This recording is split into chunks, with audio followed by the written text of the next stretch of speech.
melanjutkan makalah kami yang berjudul Konsep dan Strategi Belajar Mengajar. Nah, saya pemakalah 1, Mufadia Ilma Aprilia. Saya pemakalah 2, Saidah India Zatina. Saya pemakalah 3, Nadia Pratista. Ini saya akan menjelaskan konsep belajar dan mengajar. Yang pertama itu ada belajar ya. Apa sih belajar? Belajar adalah perubahan internal secara pengetahuan, tapi tidak pengetahuan saja, tapi juga secara sikap, keimanan, dan juga perilakunya itu bertambah. Nah, yang kedua itu ada mengajar.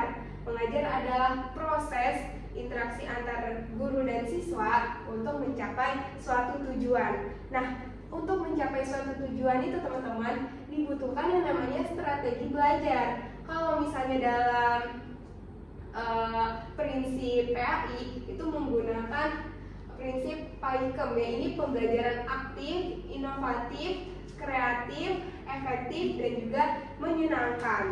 Nah, agar tujuan belajar itu bisa tercapai harus juga digunakan strategi-strategi, misal lewat pengembangan metode. Nah, selanjutnya kami akan menjelaskan macam-macam metode pembelajaran.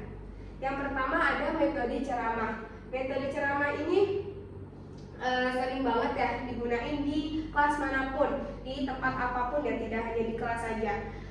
Nah, apa sih kelebihan dan kekurangannya metode ini? Kelebihannya adalah metode ini tuh efisien untuk kelas besar, untuk yang audiensnya banyak, namun pematerinya atau mentornya itu cuma 1, jadi efektif gitu kalau memakai metode ini. Nah, tapi kekurangannya seorang siswa atau murid itu jadi pasif karena mereka hanya mendengarkan saja gitu. Jadi kan kalau misalnya cuma dengerin doang kan bisa jadi mereka ke distract sama temen-temennya yang lagi ngobrol, terus atau malah jadi ngehayal yang lain dan lain-lain. Terus yang kedua ada metode diskusi. Nah, metode diskusi ini sering banget dipakai di meja perkuliahan. Ya, kelebihannya peserta didik itu, siswa-siswa itu jadi bisa berpikir kritis, karena kan diskusi itu ya kayak ngobrol ya, kita menyampaikan apa yang ada di pikiran kita gitu, jadinya lebih interaktif. Nah, tapi kekurangannya ya, karena kan diskusi ya kayak ngobrol, seringkali diskusi itu tuh keluar arah, keluar pembicaraan gitu, dan keluar pembahasan gitu. Kalau misalnya nggak ada guru yang mengarahkan, terus juga durasi waktu pembelajaran itu biasanya lebih lama. Selanjutnya akan dijelaskan metode demonstrasi oleh rekan saya. Selanjutnya itu ada metode demonstrasi. Jadi metode demonstrasi itu adalah cara mengajar dengan mempraktekkan secara langsung atau memperagakan secara langsung. Contohnya seperti praktek uduk. Nah, itu kan murid-murid itu kan melihat secara langsung gitu, gurunya mempraktekkan atau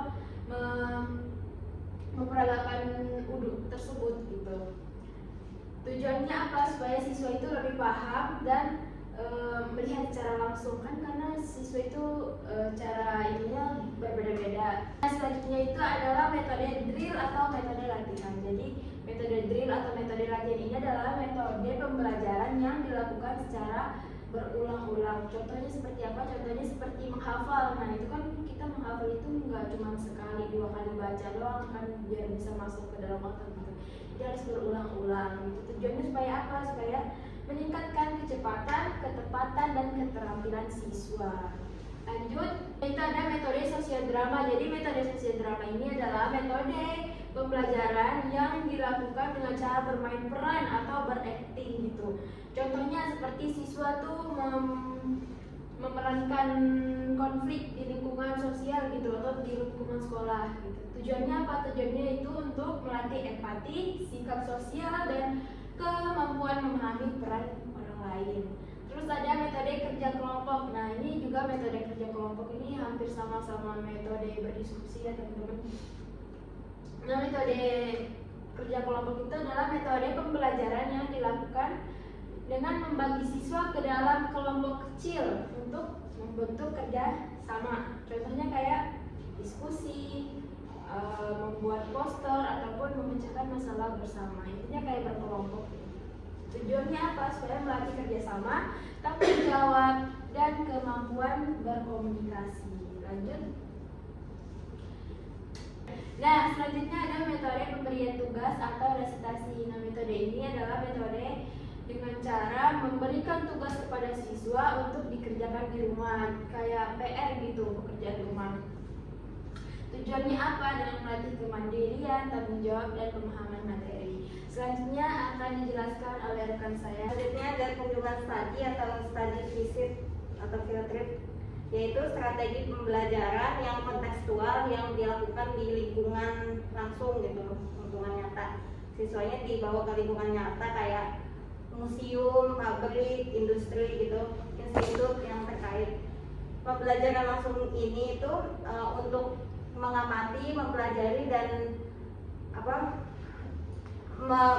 pengalaman, memberikan pengalaman gitu pada siswanya. Terus dapat menghubungkan teorinya juga kan dengan langsung ke tempatnya. Terus ada pemecahan masalah atau problem solving, yaitu strategi ini menempatkan peserta didik pada situasi yang bermasalah yang harus dianalisis dan diselesaikan secara sistematis. Jadi guru berperan sebagai fasilitatornya aja, ngasih masalah yang untuk siswanya untuk memecahkan masalah itu gitu, dianalisis dan diselesaikan. Terus jadi siswanya aktif mengidentifikasi masalah, mencari data, merumuskan hipotesis hingga menarik kesimpulan. Pendekatan ini itu efektif karena melatih kritis, logis, dan kemampuan pengambilan keputusan. Selanjutnya ada pengajaran ekspositif. Strategi pembelajaran yang berpusat pada guru yang menyampaikan materi. Penyampaian materi secara struktur kayak melalui ceramah, demonstrasi atau presentasi gitu, gurunya aja gitu yang nyampein.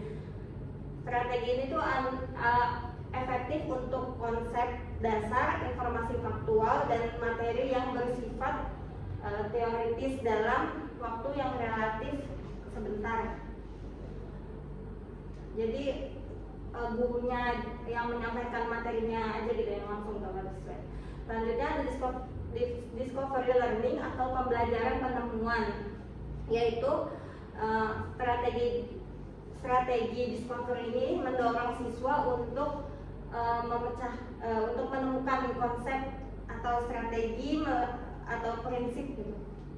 Konsep prinsip melalui proses observasi, eksperimen, dan analisis. Guru tidak langsung, jadi gurunya merancang situasi belajar yang menuntun siswa itu untuk menemukan pengetahuan itu secara mandiri. Jadi siswanya kan meningkatkan rasa ingin tahu dan pemahaman mendalam.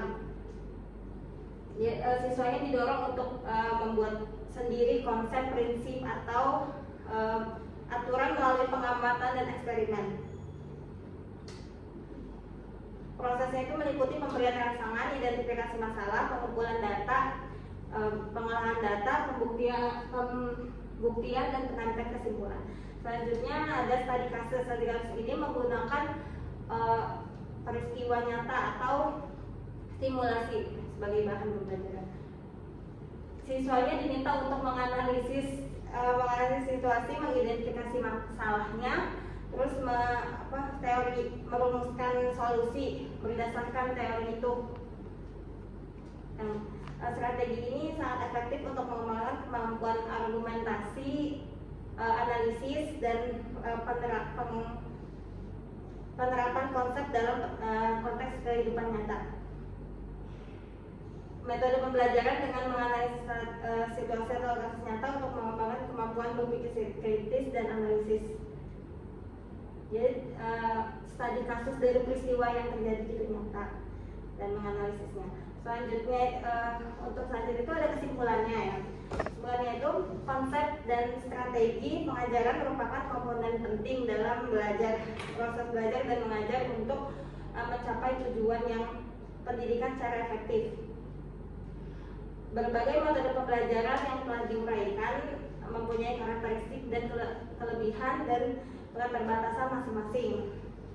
Pendidik perlu memilih dan memadukan strategi pengajaran yang sesuai dengan tujuan pembelajaran, materi, kondisi peserta didik, dan situasi pembelajaran.